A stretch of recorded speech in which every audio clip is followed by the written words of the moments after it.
हे दोस्तों। तो कैसे हैं आप लोग। तो चलिए आज बात करते हैं हम ऐसी कंपनी के बारे में जिसने एक समय इंडिया के टॉप 5 स्मार्टफोन कंपनीज में जगह बनाई थी। जी हाँ, माइक्रोमैक्स। इसका फ्रेज था नथिंग लाइक एनीथिंग, लेकिन बाद में वह एनीथिंग लाइक नथिंग बनकर रह गया। जोक्स अपार्ट, तो माइक्रोमैक्स की शुरुआत 1991 में राजेश अग्रवाल के द्वारा की गई थी। पहले तो यह माइक्रोमैक्स इंफॉर्मेटिक्स नाम की कंपनी थी जो कि डेल, एचपी एंड सोनी के डिस्ट्रीब्यूटर थे। बाद में इस कंपनी को राहुल शर्मा ने ज्वाइन किया और उसकी पार्टनर्स को कन्विंस किया, let's start manufacturing mobile phones. ऐसे शुरुआत हुई माइक्रोमैक्स की। पहला feature phone x I one launch किया गया जो कि सबसे सक्सेसफुल रहा, और उसके बाद फनबुक जैसे टैबलेट्स भी बनाए गए। उसके बाद Android powered smartphones like canvas series launch की। कंपनी के प्रोडक्ट की सेल बहुत ज़्यादा हो रही थी, खासकर रूरल एरियाज यानी कि विलेजेस और अनडेवलप्ड सिटीज़ में। एज बिकॉज माइक्रोमैक्स बैटरी पर ज़्यादा फोकस करता था, अच्छी फ़ोन बनाता था। मार्केटिंग एडवर्टीजमेंट सब जमकर किया माइक्रोमैक्स ने। अक्षय कुमार और ट्विंकल खन्ना को भी ब्रांड एम्बेसडर बनाया। और एक समय ऐसा आया जब स्मार्टफोन लीडिंग कंपनी जो कि सैमसंग है उससे भी ज़्यादा स्मार्टफोन बेच डाले माइक्रोमैक्स ने, लेकिन आज वो एग्जिस्ट ही नहीं करते।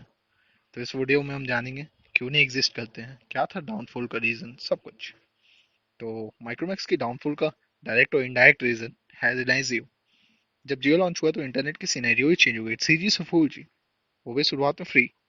अब लोग रिलायंस जियो पे शिफ्ट होने लगे और यही टर्निंग पॉइंट साबित हुआ माइक्रोमैक्स का।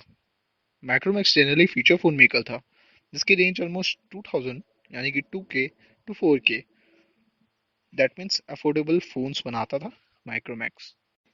माइक्रोमैक्स के सारे फोन 2G और 3G थे, तो वहीं दूसरी तरफ रिलायंस जियो सिर्फ 4G पर ऑपरेट करता था, जिसके कारण लोगों को 4G हैंडसेट लेने पड़े। और माइक्रोमैक्स का 4G में कोई भी प्रेजेंस नहीं था, और ना ही माइक्रोमैक्स प्रिपेयर्ड था इसके लिए। वहीं दूसरी ओर उनके कॉम्पिटिटर यानी कि Xiaomi, या जिसे आप रेडमी भी कहते हैं, उसके लिए प्रिपेयर्ड था। Xiaomi, Lenovo, ऐसी बहुत सारी कंपनीज थी जिन्होंने जियो आने से पहले ही अपने 4G फोन मार्केट में लॉन्च कर दिए थे, अवेलेबल करा दिए थे। वही 3G phones Micromax affordable rate में प्रोवाइड कर रहा था। दूसरी तरफ 4G फोन्स में उसका एक्सिस्टेंस ही नहीं था, तो लोगों का शिफ्ट 4G स्मार्टफोन्स की ओर होने लगा, और Xiaomi ने बजट 4G फोन प्रोवाइड करना शुरू कर दिया था। अब Xiaomi की मार्केट परसेंटेज बहुत तेजी से बढ़ी। अब आप सोचेंगे कि माइक्रोमैक्स ने 4G फोन्स क्यों नहीं लाए। उसकी वजह यह है, माइक्रोमैक्स पास पहले ही 3G फोन्स की बहुत बड़ी लॉट पड़ी थी, यानी कि इन्वेंटरी। तो माइक्रोमैक्स सोच रहे थे कि पहले इनका स्टॉक खत्म हो जाए तो 4G फोन्स की मैन्युफैक्चरिंग स्टार्ट होगी। और कुछ ही दिनों में चाइनीज कंपनी जैसे कि एमआई, ओप्पो, वीवो ने स्मार्टफोन मार्केट पर पकड़ बना ली। अभी तो रियलमी, वन प्लस जैसे स्मार्टफोन्स भी आने लगे हैं। यह था रीजन माइक्रोमैक्स की डाउनफॉल का। अब आपको यह बात जाननी चाहिए कि शुरुआत में माइक्रोमैक्स अपने प्रोडक्ट की मैन्युफैक्चरिंग चाइना में करते थे। जी हाँ, इंडिया में नहीं, चाइना में करते थे, जो कि हार्डवेयर मैन्युफैक्चरिंग के एक्सपर्टाइज थे। और वो हार्डवेयर डेवलपमेंट कम कॉस्ट पर करते थे, जिसकी वजह से क्वालिटी मिलने लगी और चीप प्राइस पर। एमआई ने डिस्ट्रीब्यूशन पर खर्च ना करके ई कॉमर्स और फ्लैश सेल्स पर अपने प्रोडक्ट बेचने शुरू किए, क्योंकि उन्हें पता था कि ये अब ई कॉमर्स एरा होने वाला है। अब इसी की वजह से बेटर क्वालिटी मिलने लगी और वो काफ़ी सक्सेसफुल है आज तक। 2015 में इंडिया के टॉप 5 स्मार्टफोन जैसे कि माइक्रोमैक्स लावा कार्बन का 32% मार्केट शेयर था, जो 2017 में 22% हुआ, और आज 5% से भी कम है। Chinese company MI, Oppo, Vivo की शेयर 50% से भी ज़्यादा है आज इंडियन मार्केट में।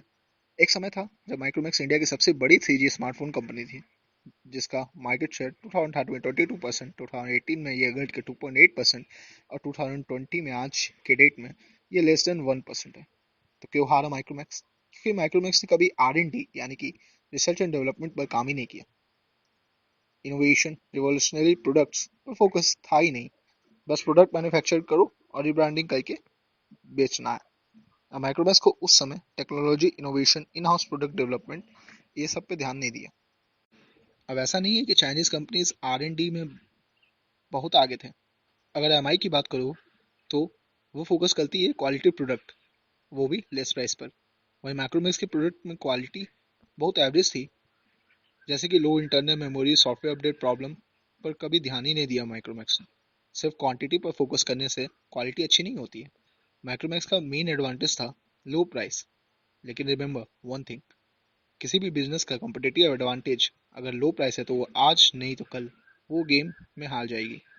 बाकी चाइनीज कंपनी ने इंडियन मार्केट में एंट्री की और कम दाम पर अच्छे प्रोडक्ट बेचने शुरू किए। और यह कुछ डेटाज एंड फिगर्स हैं माइक्रोमैक्स के डाउनफॉल के। फाइनेंशियल ईयर 2016 में माइक्रोमैक्स का रेवेन्यू 10,000 करोड़ था, जो कि 2017 में आधा के लगभग 5614 करोड़, 2018 में 4430 करोड़ एंड 2019 में 2368 यानी कि 46% से डिक्रीज हो गया। रेवेन्यू के साथ साथ प्रॉफिट्स भी गिरी। अब एक और गलती थी जो माइक्रोमैक्स ने की कि वो जब 2013-14 में टॉप 3 स्मार्टफोन कैटेगरी में आने लगा और आ गया, तो उन्होंने ग्लोबल एक्सपेंशन के बारे में सोचा और ह्यू जैकमैन को हायर किया, जो कि एक हॉलीवुड के बहुत बड़े एक्टर हैं। दिक्कत यह थी, माइक्रोमैक्स इंडिया में प्राइस फैक्टर की वजह से चल रहा था, लेकिन आपका अगर ग्लोबली कम्पीट करना है तो आपके पास कॉम्पिटिटिव एडवांटेज होनी चाहिए। ह्यू जैकमैन की एक्सपेंसिव डील भी टूट गई और बहुत नुकसान हुआ। ये थे कुछ रीजन माइक्रोमैक्स के डाउनफॉल के।